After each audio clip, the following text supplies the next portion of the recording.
आइए मैं सभी श्रोताओं का ध्यान उस पावन प्रसंग की तरफ लेकर के चलना चाहता हूं।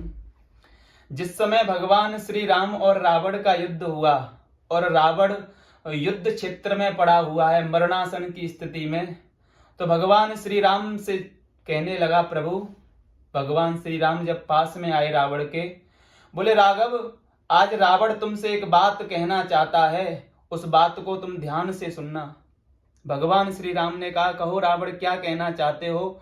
बोले, राघव, मैं बस इतना ही निवेदन करना चाहता हूं कि जब भी तुम्हें जीवन में समय मिले तो किसी कोने में बैठ कर के इतना सोचना कि रावण क्यों हार गया और मैं क्यों जीत गया, इसमें क्या भिन्नता रही। तो भगवान राम रावण से कहने लगे, रावण, तुम क्या समझते हो, तुम्हारे मन में क्या भाव चल रहा है। बोले, राघव, यदि आप परिवार की बात करो ना, तो मैं तुमसे परिवार में बड़ा, ज्ञान की बात करो तो मैं तुमसे ज्ञान में ज्यादा, ज्ञान में बड़ा, बल की बात करो तो मैं तुमसे बल में ज्यादा, आयु में तुमसे ज्यादा, धन भी मेरे पास तुमसे ज्यादा है, लेकिन फिर भी रावण क्यों हार गया, राम क्यों जीत गया। राघव, परिवार की बात करो ना, तो ऐसा कहते हैं, 1,00,000 पुत्र 1,25,00,000 नाती। सज्जनों, इतना तो केवल एक सुनने में आता है कि रावण का इतना बड़ा परिवार था। अच्छा, ज्ञान की बात करो तो रावण ने स्वयं वेदों पर भाष्य लिखे हैं, संपूर्ण वेद वेदांत का ज्ञान रावण को था।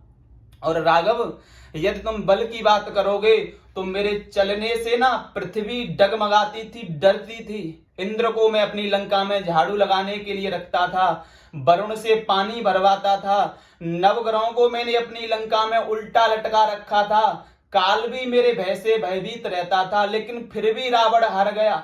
और राघव, धन की भी बात करोगे ना, तो तुम्हारे अयोध्या में तो एक कनक महल सोने की चर्चा आती है, और राम, मेरी तो पूरी लंका ही सोने की थी, लेकिन फिर भी आज रावण राम से हार जाता है। एक ही कारण है, राम, मेरा भाई तो मेरे खिलाफ है और तुम्हारा भाई तुम्हारे पास है। मैं इस प्रसंग को केवल इस बात के लिए सुनाना चाहता हूं, इतना मंतव्य है मेरा। मैं इस बात पर बड़ा विशेष बल देना चाहता हूं, जीवन में सब कुछ कर लेना, लेकिन अपने परिवार से, अपने लोगों से, अपने भाइयों से, अपने बंधुओं से जीवन में कभी अलग मत होना, कभी दुश्मनी पैदा मत करना, कभी शत्रुता का बीज मत बोना। रावण इसी बात को राम को समझा रहा है कि राम, यदि मेरा भाई भी मेरे साथ होता तो आपकी हिम्मत नहीं थी कि त्रिलोकी का जिस सबको भय था, त्रिलोकी में जिस रावण का, आज वो रावण स्वयं हार जाता है। यानी बात उसी प्रसंग की आ जाती है। एक बार अंकों में आपस में लड़ाई हुई, 9 ने 8 को मारा, 8 ने 7 को मारा, और 7 ने 6 को मारा, 6 ने 5 को मारा, 5 ने 4 को मारा, 4 ने 3 को मारा, 3 ने 2 को मारा, और 2 ने 1 को मारा। सब एक दूसरे को मार रहे थे। एक ने सोचा, यदि मैं भी इनकी तरह मारने लगा तो मुझ में और इनमें अंतर ही क्या बचेगा। तो एक ने अपने आगे जो संख्या थी 0, उसको मारा नहीं, उसके पास गया और जाकर के अपने गले से लगा लिया। बताओ, एक के पीछे यदि आप 0 लगाओगे तो कितनी संख्या बन जाएगी? 10। 9 9 रहा, 8 8 रहा, 7 7 रहा, 5 5 रहा, 4 4 रहा, 3 3 रहा, 2 2 रहा। लेकिन 1 और 0 जब आपस में मिले तो भैया संख्या बन गई 10।